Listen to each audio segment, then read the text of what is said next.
Thank God it's Friday, Eastern Football League lovers, and welcome to the Friday preview. There's only a couple of rounds to go in the Eastern Football League. 2, in fact, if you're from Divisions 4, 3 and 2. And 3 weeks still to go in the home and away season for Division 1. The Friday preview is always brought to you by Inside Football, the must-read for the fair dinkum footy fan. We've got a lot of hands up to come in and talk football as we're on the eve of the finals in here at EFL House this afternoon. Of course, my name is BWS, but let's introduce the gentlemen who have joined me in here. Starting to the man who's sitting on my left. We heard him on the huddle on Wednesday night. He did a great job there, and I'm expecting nothing less today. Good afternoon to you, Paul Semertzidis. Thank God it's Friday, Benny. Exactly right. The best day of the week. It certainly is, mate. And a man who always enjoys his Fridays, and probably more so his Friday nights, is Dan Campbell. G'day, mate. Very good afternoon to you, Ben. You got that right. I do enjoy my Friday nights, but my Friday afternoons even more. And Ray Baird, he's had a couple of weeks off, like myself, mate, but we're back here. We're back to talk about some 22 great matches as you go local for your football tomorrow. Yeah, I can't wait to get into it tomorrow, that's for sure. And Wayne Brasher, a little bit of a hiatus over the last month, and good to see he's back fighting fit, and he's also joined us in here to talk some football today.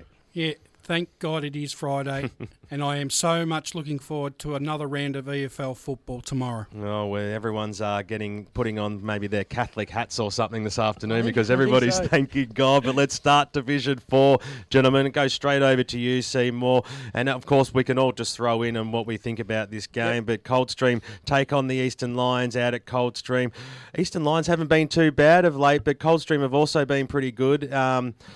Which way is this one going to go? Is Coldstream going to win this game but still get that tag of the best of the rest and still fall short? I think they're in pretty good nick, the Cougars, and just looking at the ladder, I think they're only a game behind Nunawading, so finals aren't totally out of the question if results go their way, so they'll be motivated to win this one, and it's always hard to be a visiting side travelling to Coldstream Reserve and get a win, and Chicken Price has been in pretty good nick as he has done the last maybe 5 or 6 weeks, and maybe I think they will come to lament a slow start to season 2013. Finals might be a tough ask, but they'll win this one, so they give themselves a chance. I think you'll find that it's the Forest Hill Football Club who they're only the one win behind. But yeah, I can't see. Well, I don't know. I've got a funny feeling about this game, and I'm not going to say that it's my funny feeling game. But Dan Campbell, do you give the Eastern Lions any hope in this one? I think we'll always give the Eastern Lions a chance, but I think Coldstream have got too much to play for. They got one game behind Forest Hill, of course, and I think it's too big an opportunity to let slip. Ray Baird, the second game we're going to have a look at is Park Orchards taking on Sylvan. What a massive performance it was by the Sharks to get over the Kilsyth Football Club last weekend, but they take on a Cat side who have been in pretty good form themselves and in that familiar third spot. Yeah, look, the Sharks, they were fantastic in their win over the much fancied Kilsyth last week, and it's given them a sniff of maybe to have a little bit of September action there, the Park Orchard side. And look, with a game that with the second half of 10 goals to 6, that was enough to get them over the line last week. And when this side, look, when they're up and running, they certainly play an exciting brand of football, and they use the big wide open spaces of Domini Reserve, to their advantage. And look, the value that they get out of the Fahere brothers and Liam Bahagia, that's exceptional. And look, Scott Rowland and Adam Gamble, Seb Shelley, look, they're all regular contributors in their best players each week. And as I said, if they can run the ball wide and carry it on that big reserve, look, they're every chance to beat Sylvan tomorrow, I feel. And look, Sylvan, they were very disappointing last week going down to Coldstream in that Sunday game. Look, Chris Goodlett, he must be absolutely bedazzled at the inconsistency that his side has put up to him this year. Look, they've got the ability to inflict huge wins over the lesser-like sides, but when they're challenged, as they were last week, look, they just crack at the seams, the Coldstream side. And look, they were sitting 1 point up at three-quarter time, and then they conceded 5 goals to 2 in that last quarter. It was very disappointing for them. Park Orchards, though, they must try to exploit that short turnaround that the Coldstream are going to have in their preparation as well, and look and move the ball and play on at all costs. And look, the danger for Park Orchards, I just feel though, is that Sylvan forward line. Look, the Rat Ray down there, he's kicked 57 goals. You love him. I do, and he's a great player. And then they also got Chris Goodlett's moved himself forward, and Ewing, he's another goal kicker. And look, if Park Orchards can limit the supply, look, this game may be theirs. And with a game against Canterbury next week, their dream of their first first EFL finals appearance is certainly possible. I'm going to pick the Sharks in an upset by 15 points here, boys. Does anybody else agree with me that Ray's gone a little bit crazy this afternoon? No, on the huddle on Wednesday night, I actually picked Park Orchards as my roughie, so I'll give him a chance. And you touched on it before. Maybe I'm clutching at straws, but EFL sides aren't used to playing off a 6-day break. That's true. I mean, and they can exploit that and just keep run. It's almost like we've got Will Taylor in here this afternoon giving his curly tips out, boys. It's going to be an interesting affair, that's for sure. And I can't see Sylvan dropping this one on the eve of the finals. They need to play themselves into some form. And they've pretty much been in form. They went down in that Sunday game. But let's face it, they were right up to that. And Coldstream were playing in that game to keep their season alive too. So probably made it a little bit tougher. But so you're saying, just butt in here, you're saying the Park Orchards aren't playing this game to keep their season alive? I don't think that I think Park Orchards is just 1% further back than what can actually make it into the top 5. Yes. Maybe so, but we're talking about winning this game. Yes, well, I'm talking about winning over the next 2 weeks as well. And having looked thoroughly at the draw, I believe it to be aiming between two sides, and it will be put to bed this weekend. So we don't all have to agree here. Just you get a little bit angry there, BW. I think that Coldstream will hit back very hard. I think Sylvan will hit back very hard, and they will take Park Orchards to the sword.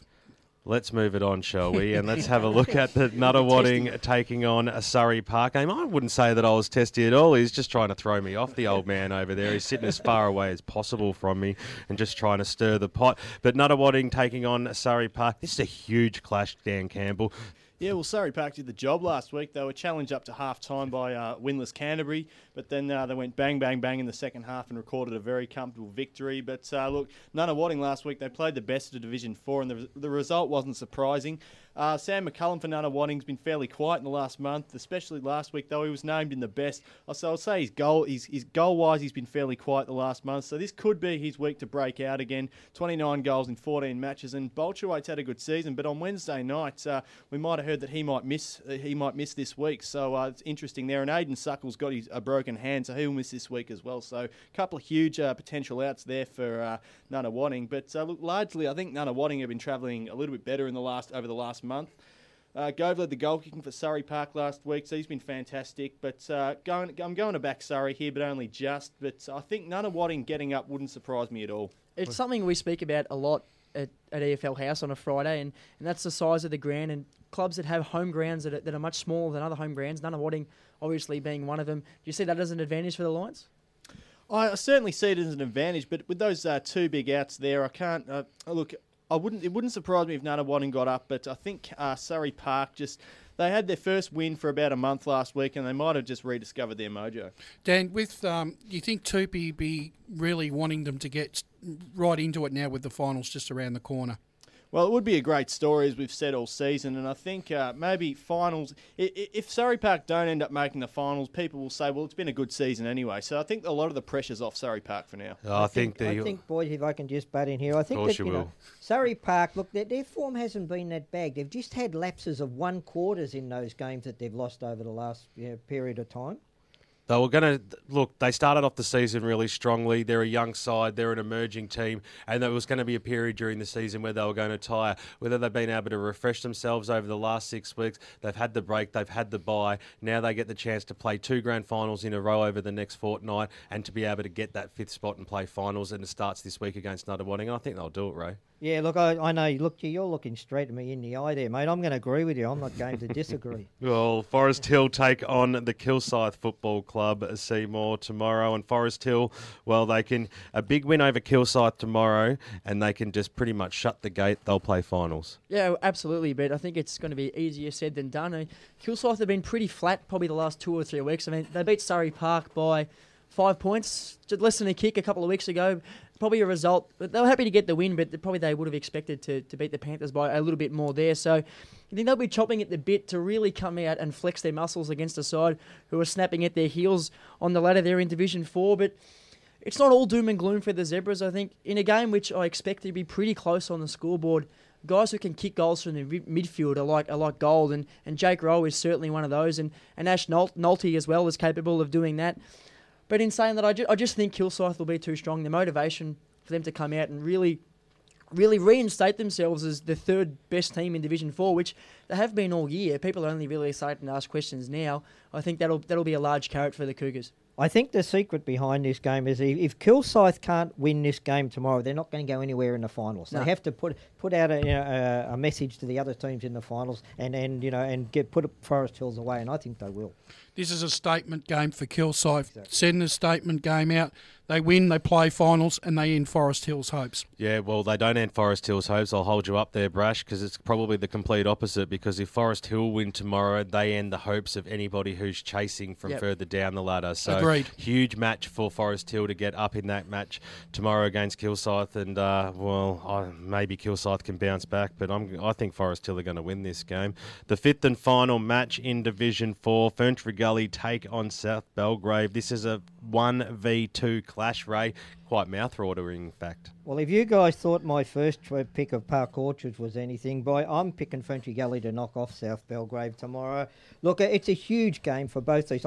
Probably a grand final preview, but look, there's two huge factors I believe are an advantage to the Ferntree Gully side. First of all, they had to bye last week. They're going to come into this game fresh. And secondly, on that big ground there, I think that they can run also, run the ball wide, keep it running, and run South Belgrave off their feet. Having said that, they're coming off the bye. Okay, I know South Belgrave had a bye 2 weeks ago, but we've had 2 wet Saturdays since they've had that bye, and sometimes, look, that can take something out of some sides. But look, South Belgrave, look, they're coming off a very hard-fought win last week against Nuttawading. That may be something else that's taken them out. It was only their last quarter of 6-1 that got them over the line. And look, they're the three amigos, I call them, Appleby, Bacons and Odomat. Look, they're probably the difference. All kicked 3 goals each. That probably got them over the line last week. And we know how tough it is to go through a season undefeated. I mean, the Basin did it last year and just took everybody in front of them. And the way South Belgrave are winning is nothing like the Basin had an average winning margin of in excess of 80 points last year.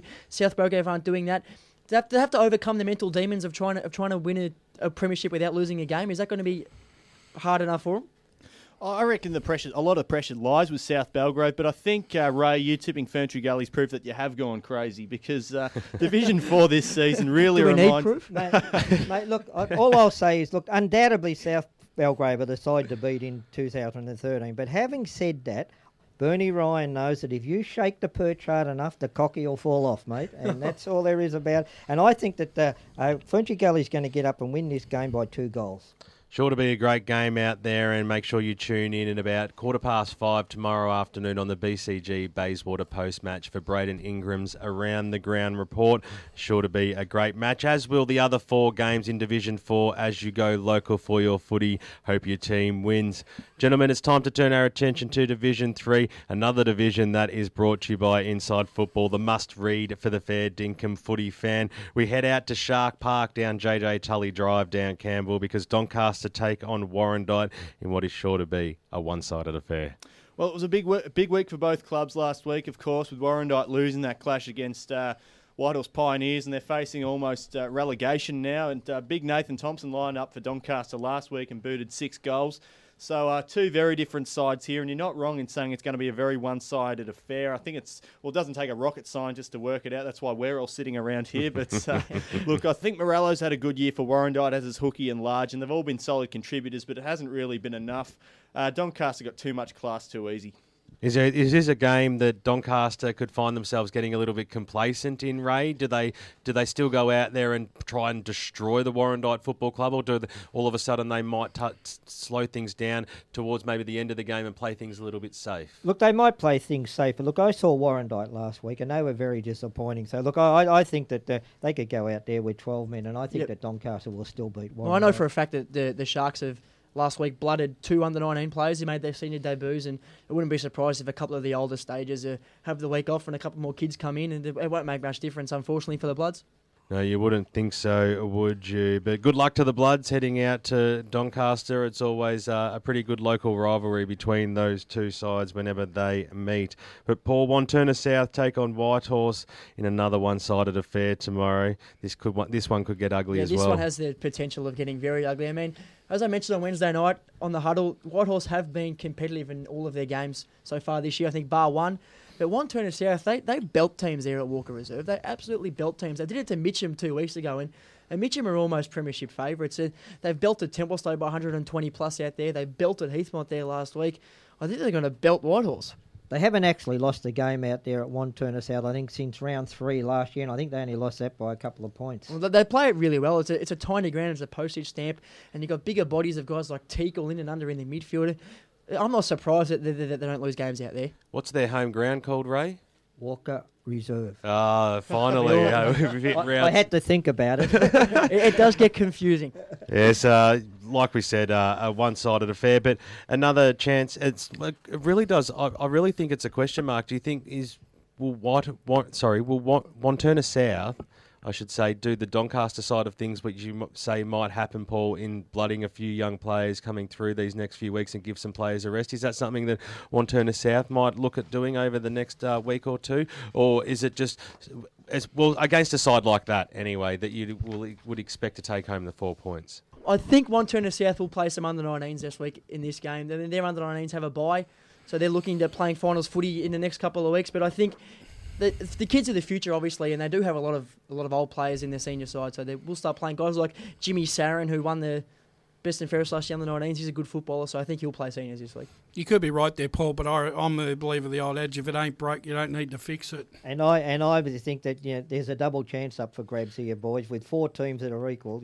So there's a lot to play for by all those 4 sides. But Ray, you're heading out tomorrow out to Central Reserve to get your chops around that hungry hawk burger, aren't you? Because the Glen Waverley Hawks take on Chirnside Park in a bit of a salad-dollar clash. This one. Yeah, look, it's a game where 2 teams, they've got a bit of pride to play for here, I think, because they both had very poor seasons. And look, 2 weeks ago, the Hawks took it up to Ringwood, only losing by 21 odd points. And last week, they were all over the Dockers for 3 quarters. 3.5 quarters, right? Yeah, that's right. And it was only an 8-2 last quarter that, blew them out of the park. And look, Mark Fitt there, interim coach down there, I think he's done a pretty good job with them down there. But look, and some of their form, they're more experienced players in Canelli, Scanlon, Riddle, Danny Gray. Just if I can interrupt you there for a second, on Carnelli, he's been playing on a wing and half back for all of 2013, and Fitty put him up to centre half forward last week and from the forward pocket, and he dominated that game for 3 quarters. And there was a massive gale going down towards the hill at Templestowe Reserve, and he dropped 3 bombs from about 75 metres out.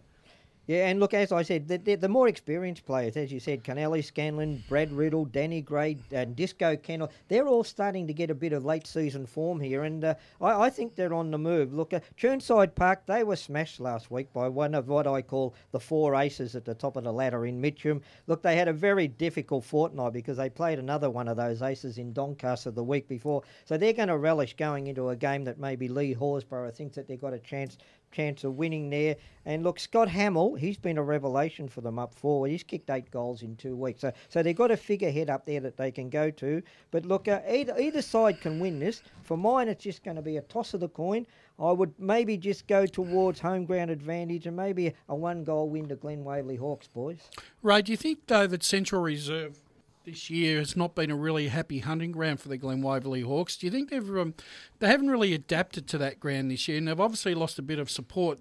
Do you think that could improve, help them out to go into a new season? Look, it's what we read into it, Brash. But look, Gary Hocking said on the huddle the last they week are that wrapped it was with the it. Best move that Glen Waverley Hawks some of the ever best did. facilities in the league. Yeah, no, it will be. It will just give them a bit of time to get used to playing down there. They do have. You've got to look at their side. They've lost a lot of players at the start of the year. That's the thing. They've struggled everywhere, let's face it. So Central Reserve hasn't been the only place they've lost games this year. But, they're very happy with the facilities. And they've played district cricket on that ground for a very long time. The Richmond Cricket Club is currently based at Central Reserve. So we definitely know that the facilities are good. But in a tight tussle, you're going for the home side, going for Ray? Glen Waverley Hawks by 1 goal. Anybody backing Chirnside Park, looking after your wingman, Mitch Wood? No, I think Woody's side can actually get up. And looking at the way Glen Waverley Hawks played last week, their only key defender who is capable of stopping a big forward is Danny Gray. If he goes to Scott Hamill, Luke Forsyth can kick 4 or 5. If he goes to Forsyth, Hamill can kick 4 or 5. I think in a close game, I think that'll be the difference and the Panthers can win. No, I disagree. I think Glen Waverley will get up in that one. Heathmont to take on Ringwood in the Parker Cup. Dan Campbell out at HE Parker Reserve. This is a monster game for the Heathmont Football Club. They've had a pretty good record over Ringwood over recent seasons. At home, can they take the 4 points and keep their season alive? Well, it's a massive game for both teams, no doubt about it. Both sitting one game out of the top 5 at the moment. But look, very tough game last week for Ringwood against Baronia. They were pantsed by one of the best sides in the competition, ladder leader at the moment. And Heathmont played one of the comp's best as well in Montana South. So both clubs coming off huge losses last week to very good sides. Both are mathematically possible to play finals, but generally... It's going to be tough. It's going to be very tough. And what they say about if you've got a mathematical chance to play finals, you generally don't. So it's going to be very interesting to see how that pans out. But I think the firepower really troubled Heathmont last week, and given Montana South's big supply of goal kickers and forwards, and big concern considering Ringwood's forward line, very potent forward line, Burmeister, Hill and the like. And I think the Redbacks, they've looked a better side this year than Heathmont, and I think they've got a lot more to play for in terms of they're a lot closer to that finals race than Heathmont are, and I think they'll get the job done this week. You're right, Dan. Look, I've had a look at Heathmont's form right throughout the season. And if they happen to make the finals, I don't believe they've got the players to be even able to kick a winning Also, score. Renz. Yeah, I just can't see it. I mean, I look at Ringwood and I look at Templestowe, and their forward lines even look a little bit more balanced and look a little bit more potent. Yep. I know I'm not trying to sell Heathmont short, but the results this season speak for themselves, Paul. No, I agree. You have a look at Ringwood's forward line at Farmer, Katsiavos, Burmeister, and Lukey Davis. It's exciting. Heathmont, if Savoury doesn't kick 4 or 5, then they don't win games, and I think it's that simple. One thing they have been good at this year is winning the close games, the Heathmont Football Yes. Club. Although they dropped one only a fortnight ago Cracker. to the Templestowe Football Club, they certainly know how to win a close one, and they play pretty good football out at H.E. Parker Reserve, so don't write them off. But yes, Ringwood would probably go into this game a slight favourites. The Basin, Paul, take on your boys, the Templestowe Football Club tomorrow. This is 5th versus 7th. The Basin can win this game, and the Basin can play finals in Division 3 in their first year. Absolutely. I don't think this game is going to be as exciting as people think. I think the Basin, after being pretty disappointing against Doncaster last week, Battram Reserve is a little bit of a fortress for them. I think Templestowe, they might be a little bit up against it, I think, on Saturday. The last time Templestowe actually played the Basin was in their premiership year in 2010. It was around round 4, and Templestowe were able to win that game by 4 or 5 goals. I don't think history can repeat itself. I think the Basin will be too strong. Templestowe, they don't get anybody back, I think, this week. Jamie Bain, the only bloke capable of kicking goals at the feet of Simon Grasser, is still out with a hamstring. And I think for Templestowe to be an even chance, I think Grasser and Bain probably need to kick 11 or 12 between them. And Paul, what's the mood like down at Templestowe off the field? Because I mean, it's an interesting question, Ray. A fortnight ago, it was rubbish. There was bottom lip scraping along the ground. It was terrible, but they've managed to string 2 wins together on the trot against Heathmont and the Glen Waverley Hawks, and everybody's a little bit more upbeat, and a new football manager's been signed during the week. So things are getting a little bit more exciting down there, and it's that winning culture that we speak about in footy, and you only need to win the 2 games on the trot to remember what it feels like to sing the song. And Matt Bain I spoke to during the week, he mentioned the carry on at 5 o'clock after a win, and now that the boys have remembered what that feels like, stranger things have happened in footy than Templestowe winning on Saturday, but I think the Bears will be too strong. Basin will win, won't they, Dan Campbell? Oh, certainly Basin for mine. Final game in Division 3, the 6th one, in fact, is Baronia taking on Mitchum. Arguably the match of the round. In fact, it is the match of the round in Division 3. This is going to be a ripper out at Tormore Reserve. Ray, Baird, both sides are in form. I'm going to ask you this question. You said that there's 4 races that you've got. Which one of these sides is the Heart, Diamond, Club or Spade? Well, I'm not a gambler, mate. Which is the highest ace? Well, the Ace of Hearts is the highest. Ace of Hearts, well, probably at the moment Baronia are the Ace of Hearts, but come Saturday night it could be different. Because, as you said, look, 2 of the top 4 races go at it tomorrow. Look, and I cannot say that it's going to be a grand final preview because only a fool would predict that with the 4 races. But Baronia, look, they're having won the last 9 games, and they've come from mid-ladder in round 7 to top of the table today. Winning form is good form, I acknowledge that, and any coach at any level would love to be in their position at the moment. One of Baronia's strengths, though, it's their ability to shut down the opposition scoring thing, and as I've said many a time, that's a legacy of Mark Hardy's style of coaching. Do you think that comes more from cutting off supply more than a resolute defence? Oh yeah, it comes from a combination of both, Paul. But look, Mark Hardy's side, you watch the way they run the ball out of defence and the way that he directs players into what position they should be. Right, last couple of weeks ago, Baronia beat Doncaster in very, very similar weather conditions that we've experienced in Melbourne this week, and quite convincingly. Is that going to be a big plus for them against a very tall Mitchum unit tomorrow? Either side's got to come to play. There's no doubt about that. And, as I said, look, that's their strength, Baronia, I think, is their defence. But, look, on the other hand, Scott Homer, look, he's got at his disposal probably the most potent forward line in Division 3 with Chris Hogle, Steve Pym, the Pig, Johnny Pignatoro, Lucas Marrow, Dan Turcarelli, Julian Petracca, David Searle. All these guys, they're all goal kickers. Look,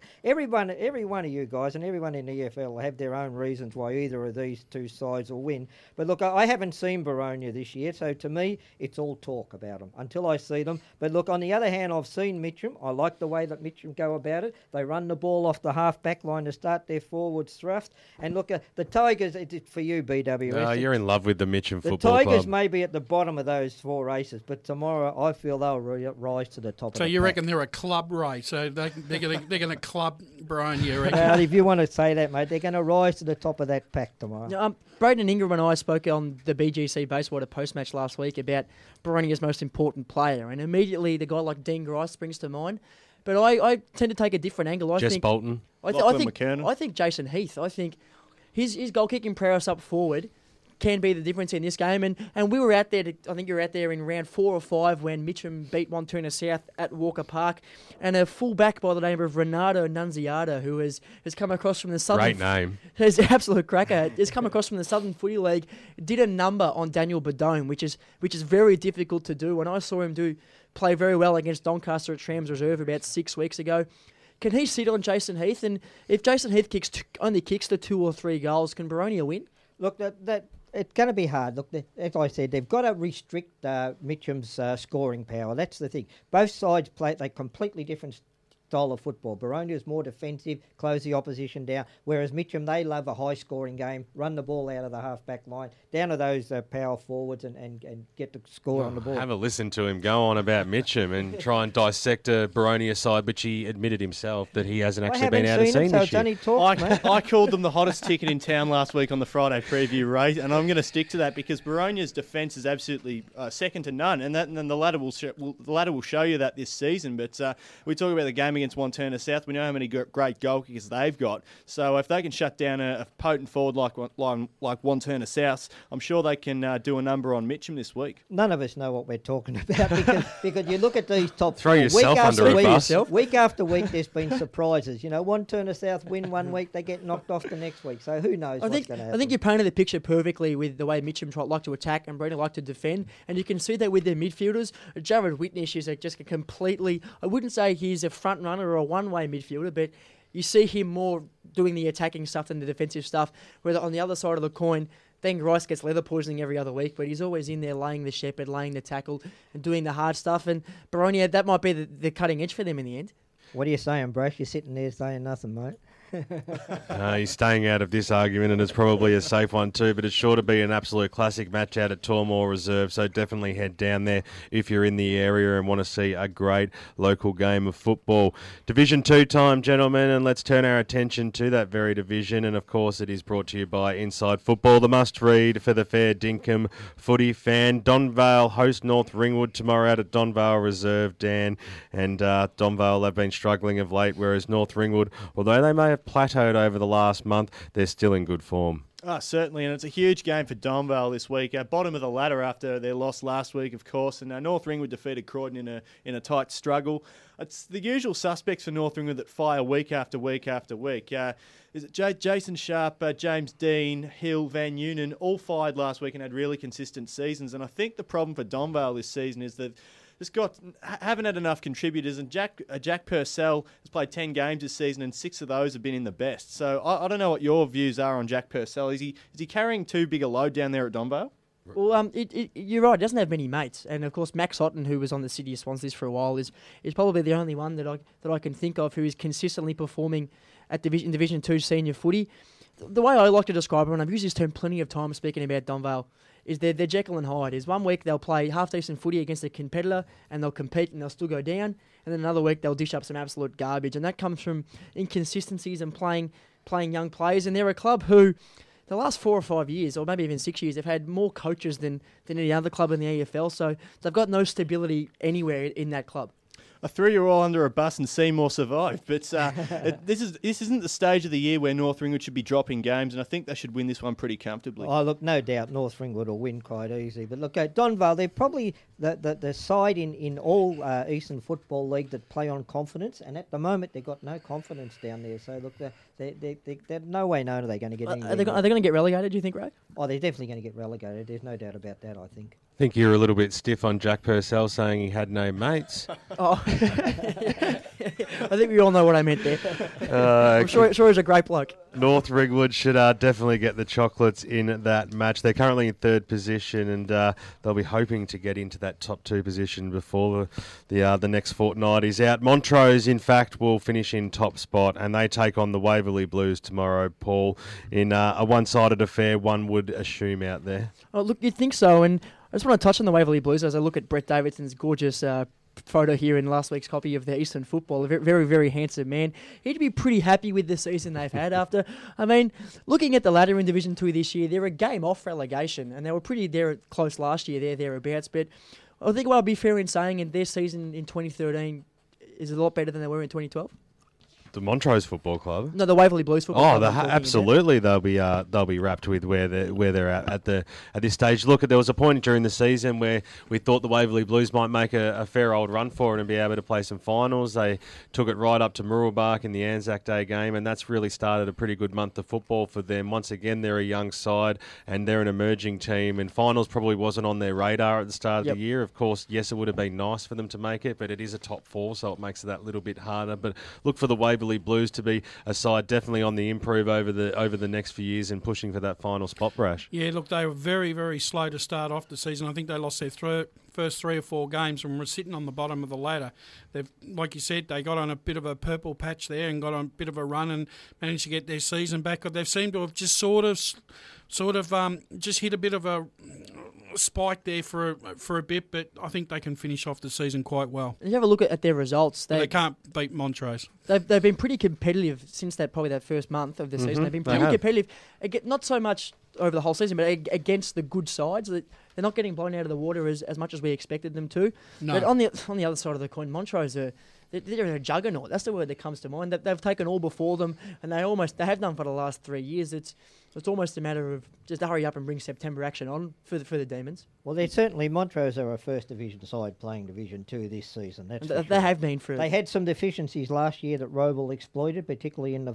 Well, I think they only beat them once. Montrose only beat Roval once, and that was in a second semi-final. They've picked up players that they needed to cover those deficiencies, and look, they're certainly they're the best side in Division 2. There's no doubt about that. I think this game's a little bit of a no-brainer. Yeah, which suits us nicely. Will they be starting to get nervous, the Montrose Football Club? Oh, absolutely. When you have that tag of chokers, it starts to creep in, and North Ringwood were good enough to shake that tag last year. Maybe they should. How many big games do you have to lose before you get a tag thrown on you with chokers attached to it? I think there's losing big games, and then there's not fulfilling potential, which is more what you look at with the Montrose Footy Club. They're a club which should have won a flag 2 years running in Division 2 and just didn't. What we forget, though, boys, we talk about them, choking last year in the grand final, but I think it was only something like 10 points difference in that game, so they were right in it. Yeah. They just it's spoken like a true Roval supporter, but it's absolutely correct. I reckon this year on Grand Final Day, boys, Brett Johnson will roll up wearing a tie and do the old Mark Williams on the final siren. Oh, you never know, mate. You never know. Mulgrave have really hit some good form, haven't they, Ray Baird, Well, let's just call it after the first 6 weeks of the season, because they've been very impressive, although they started the year off with a good win as well. But they take on Murrelbach tomorrow, and all of a sudden, this game is maybe a bit of a danger one for the Mustangs. Yeah, look, I reckon this is the game of the round in Division 2. Look, both these teams go into this game in very good form. Look, Murrelbach, they've won their last 5. Mulgrave have won 4 of their last 5. Mm-hmm. The Mustangs are sitting second on the ladder, and after an easy win over Donvale, the bottom side last week, by 86 points. But they'll want to continue that form because they were after that double chance. Whereas Mulgrave, they're fifth spot, 3 games outside the final 4, but they've still got a lot to play for also. And if they can get over Mirrabooka tomorrow and win next week against Doncaster, that puts them in great stead next year for 2014. But look, last week's performance by the Mustang, it was a solid performance, 4-quarter performance, as I said, over Donvale, the bottom side, but with Linford, Wadsworth, Roach, Ford, all the old guys there, sharing the goals. And Mike Smith played well. And Smith, Muratore, Martin and Murphy amongst their best. Look, Mirrabooka must win tomorrow, as next week they come up against Croydon, and with North Ringwood, they're only half a game, and they've got a better percentage, North Ringwood, breathing down their necks. Well, they've got to keep winning. Whereas Mulgrave, look, they were good in the radio game last week. They didn't have it all their own way, though, for half a game or so. And Upper Ferntree Gully were gallant, but it was only a 7-goal-to-2 second half that got them over the line. And look, they had 9 goal kickers last week. Yeah, that's the thing I was going to mention so about. It's not just they're not just relying on the one forward to kick their goals. And Henderson, Wellsford, West, and the best on ground, Adam Gee by our radio boys last week. He's really playing some great football. But look, at the end of the day, though, look, when all the dust settles, the Mustangs, I think they just got a little bit more to play for. I'm going to pick them by 18 points. Well, I've loved the Lions, especially over the last 2 months. They're almost a form side in Division 2. They've dropped a couple of games, but they're playing super footy. And you mentioned before, they had 9 goal kickers last week, and that almost tells the story of their season. They're an outfit that's just full of contributors. And as opposed to the Mirrabooka Footy Club, and they're a good side, but you like to pick roughies in footy, and our hearts always tell us to pick the underdog, and I think Mulgrave will get a win this week. And Ryan James has made sure that we've heard about that too.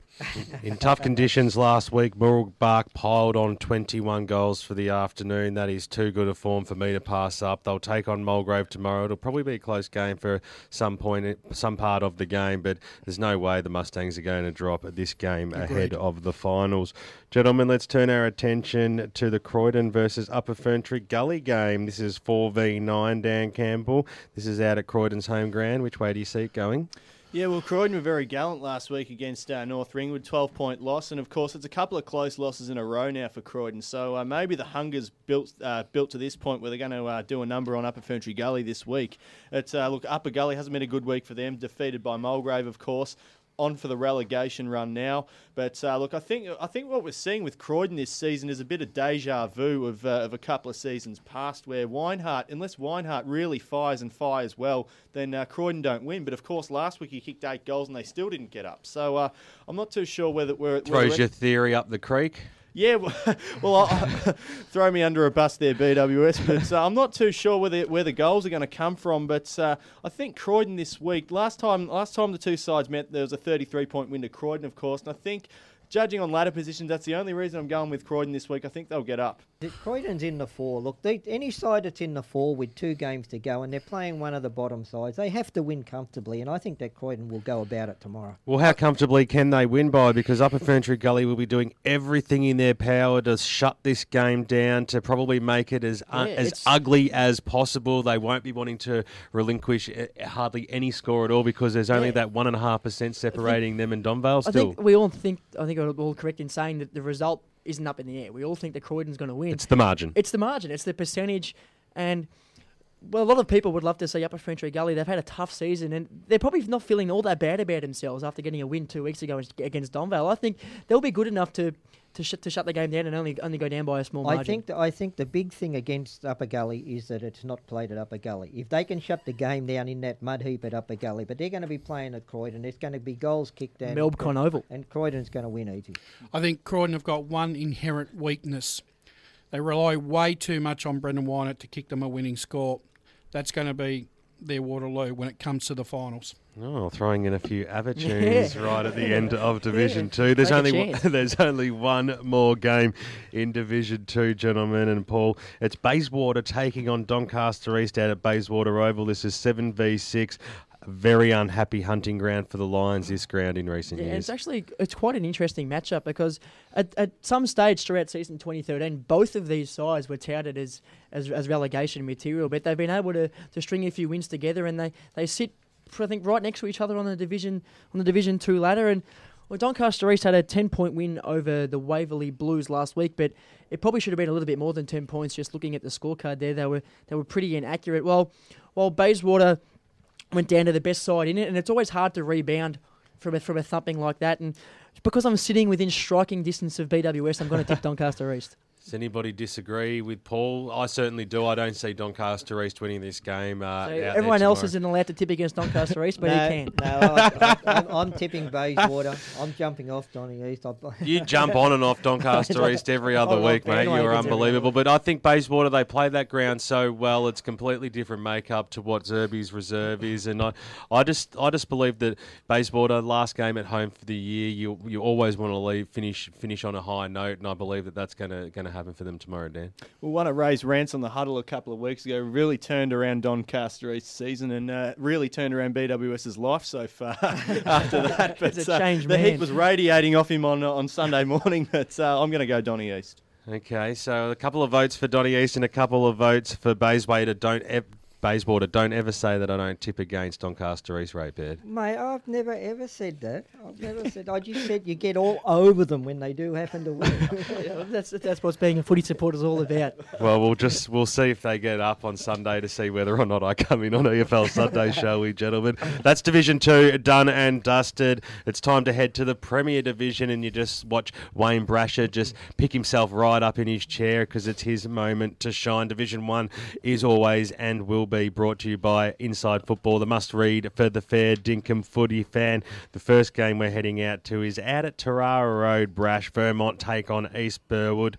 Old rivals, this one, the oldest rivalry, in fact, but Vermont aren't going to let this one slip, and they'll probably want to do it in style too against those boys. I think they will, and Vermont have recovered very well since their big loss to Baldwin. A couple of weeks ago, it was raised that Vermont was psychologically scarred from that experience. Beg to differ there. Vermont have hit back very hard with a big win against Noble Park, who they've beaten twice this season. They backed it up in a very wintry ground up at Lilydale to win by 67 points.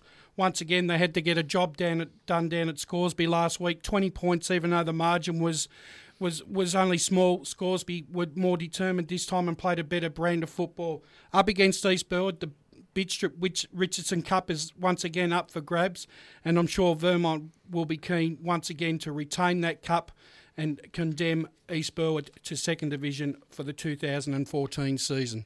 I agree and I disagree with you there, Brash. Look, I don't think... I know you've won the games in the last 3 weeks after that belting by Baldwin, but I don't think you've been that impressive, particularly last week. I can only go by the scores, and I thought that they're only beating Scoresby by 20 points. But look, tomorrow, Vermont certainly got the opportunity to gain some extra form in readiness for their big clash next week against Norwood, which is going to be huge. And look, Justin Van Unen, he stood up. He's actually winning the Division 1 goal kicking since Ash Proud went down.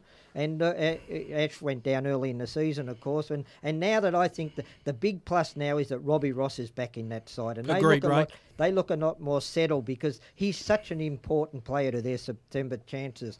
But look, East Burwood, they've been very disappointing. They've had a lot of injuries, but they make no excuses for that.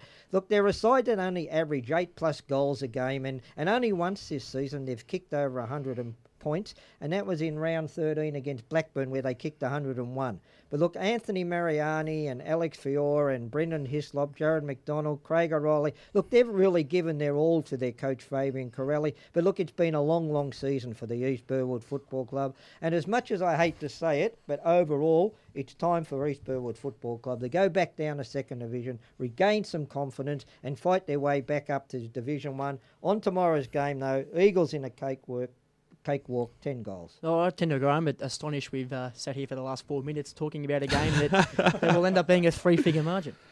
Yeah, I can't see it being too easy for East Burwood tomorrow. Vermont will have no shame in doing whatever they can to put East Burwood away. Don't you worry about that. There'll be not 1 ounce of sympathy very up and about here. Going towards the Rams. But let's have a look at the next game. Lilydale take on Scoresby, 7th versus 9th down Campbell. This is out at the LSO. Lilydale, they'll want to finish on a pretty high note and notch a couple more wins, though, probably just outside that race now for finals, but they can finish the season on a high, and it starts with Scoresby tomorrow. Yeah, certainly. And this has the potential to be a really cracking game, 7th versus 9th. And it was a good win by the Falcons last week over Knox in the Falcon Fiesta after 5 losses in a row.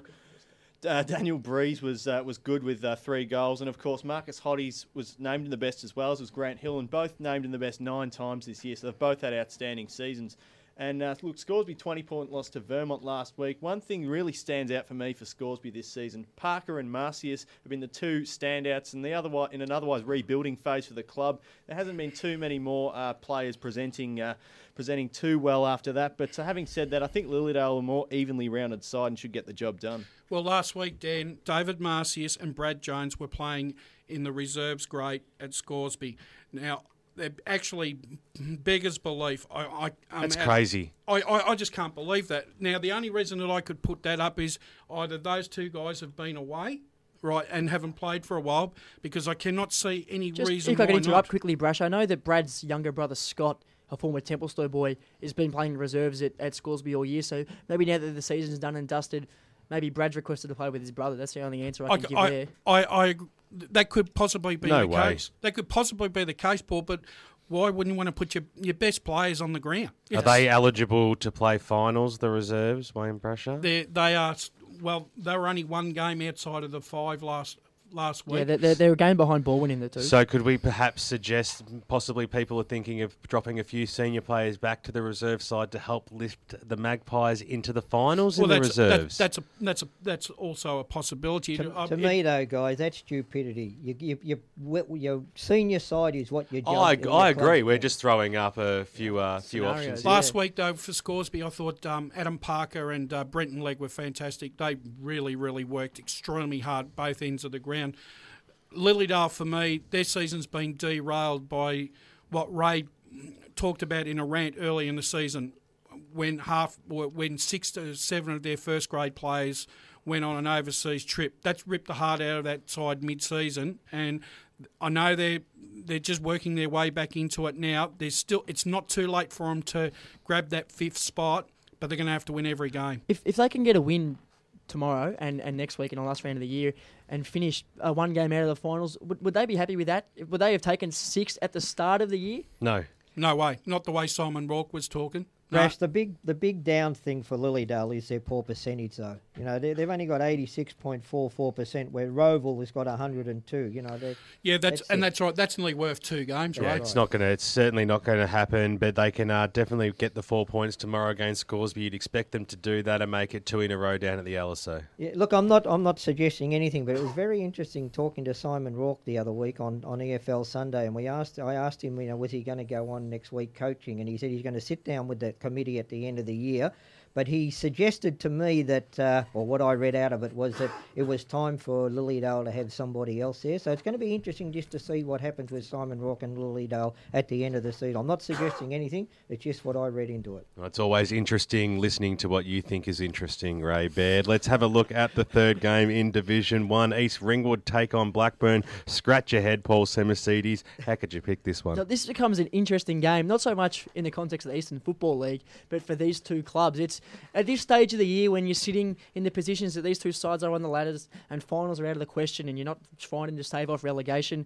And a rousing win here for either side could be the difference in a good player staying or going at the end of the year and maybe a little bit of money over the bar for the home side. And it becomes a big game in that respect.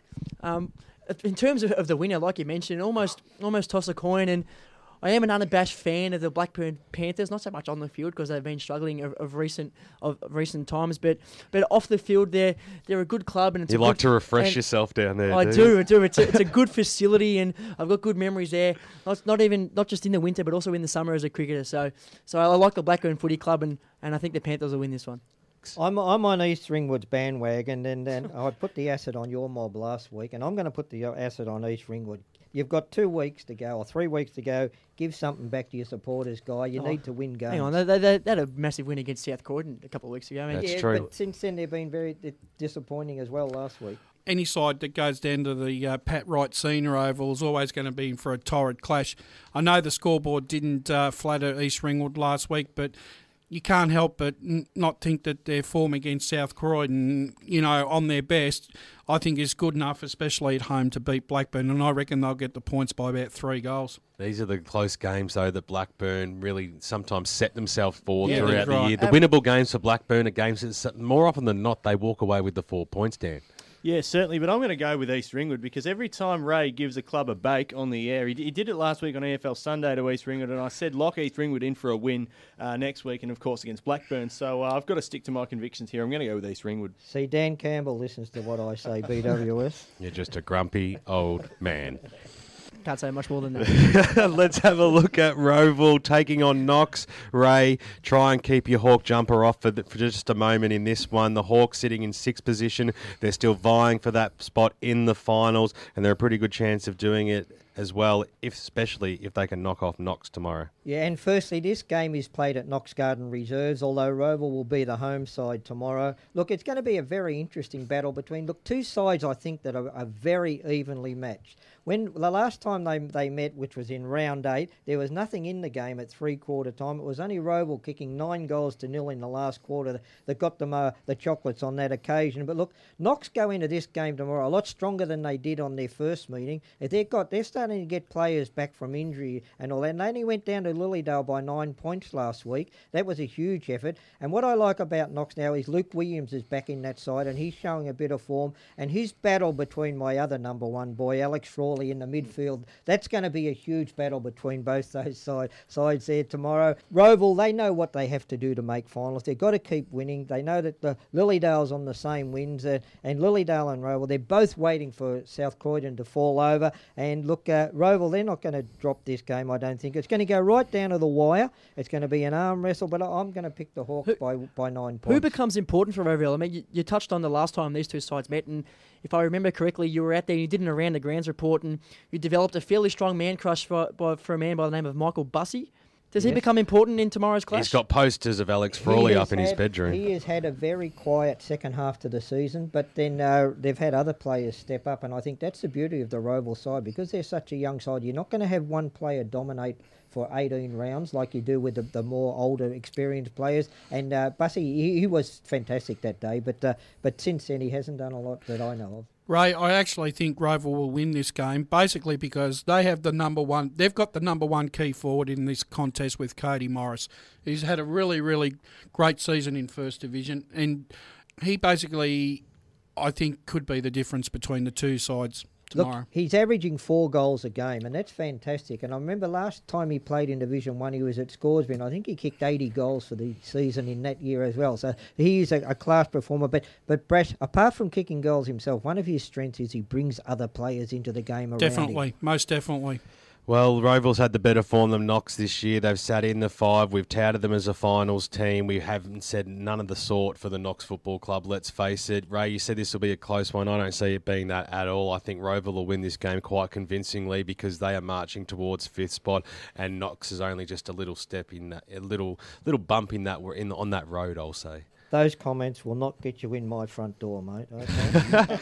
Well, I think the Roval Football Club will do it, and of course, Monster Paul Minot announcing that he won't be coaching at the football club next year. So you never know. These mean so much to everybody down at that football club. They just might lift that extra little 5-10% that could be the difference over the next 6 weeks and really give it a massive shake. But only time will tell. And the Baldwin Football Club, well, they're waiting for time to tick over for the finals to come on, and so are the Noble Park Football Club, and they clash out at SEN Park tomorrow, Paul. This is 1v3, a future final on our hands, and sure to be a cracking match. You could be at a lot worse places tomorrow afternoon than at the SEN Park. It's going to be an absolute cracker, and it's what I would say is a litmus test for the Noble Park Footy Club. I mean, a what? A litmus test. Have you ever heard that phrase before? Yes, I have. Yeah? It's very good, Paul. BWS, the only uneducated man in the room. It's one that you have a look at their season, and they're third on the ladder, but they haven't beaten Baldwin yet this year. They were embarrassed. Vermont only beat them by 21 points about 3 weeks ago, but I was out there that day, and they were embarrassed. They should have lost that by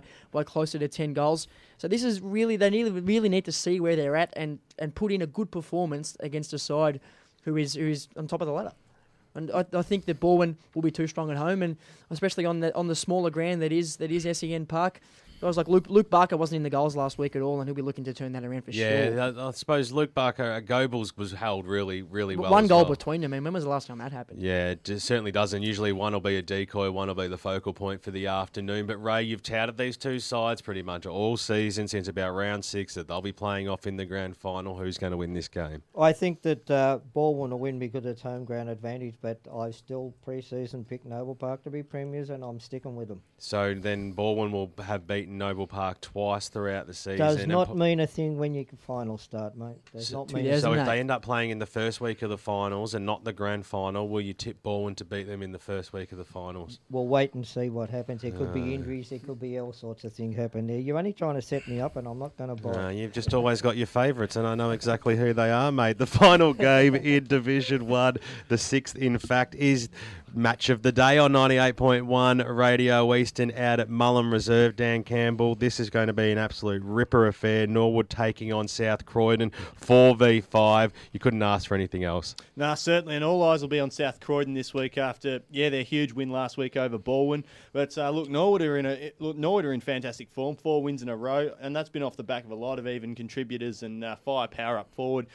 Calder, English, Callagher, Jordan, McCormack, fantastic. And last week, I think the big story for Norwood was Lee Williams getting back and bagging 5 against East Burwood. And from memory, I think we discussed this last week on EFL Sunday. He had a brain injury or something last season when he was rookie listed at Melbourne and he couldn't play. But it's fantastic to see him come back and have an impact on the field. I spoke to Glen Strawn through the week, and he says the South Croydon Footy Club are taking it a 1 week at a time approach, and there's a very nice article in the Eastern Footballer about him, so make sure you pay your $2.50 to read that, because if that's not value, I don't know what is. Who wrote that article?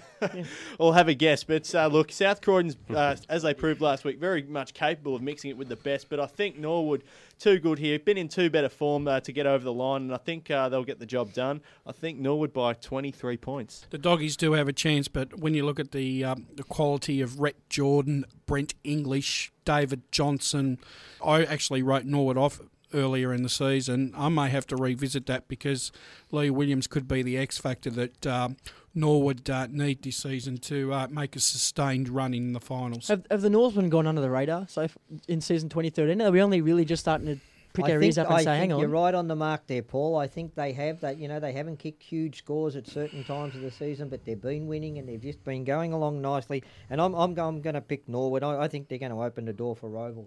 Well, it's sure to be a great game out at Mullen Reserve as you go local for your football in Division 1. That's done and dusted. That means the 22 games as you go local for your football tomorrow. I'd like to thank you all for coming in this afternoon. Let's start our goodbyes. We may as well say goodbye to you, the grumpy man. We'll go and have a beer now, but it got a little bit feisty in the last hour. It's almost bedtime. Mate, next time I come in, I want to do it properly. We're going to have a referee. We're going to set up a squared circle in the middle of the room, and we're going to go 10 3-minute rounds. Okay? Well, the 4 p.m. early bird's on you today, Ray. And Dan Campbell, love your work, mate. You're having tomorrow afternoon off, but you'll be back on EFL Sunday at 10 a.m.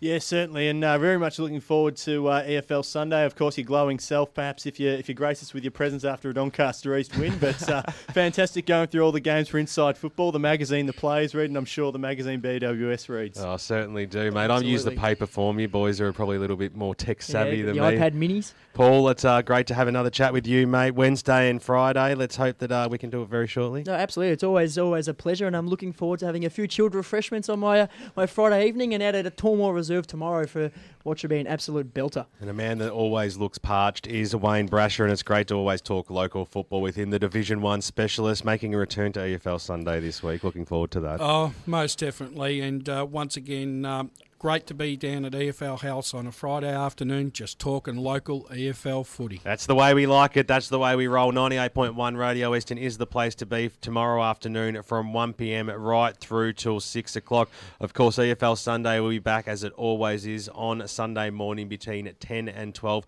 hosted this week by Braden Ingram, chatting to all the winning coaches. And of course, who could forget the mighty huddle where the angry man will be back with another fantastic Rays rant. Signing off here from EFL House. It's off to the pub for us. It's beer o'clock, and as a wise man, I should say, once said, Stick a fork in us, we're done.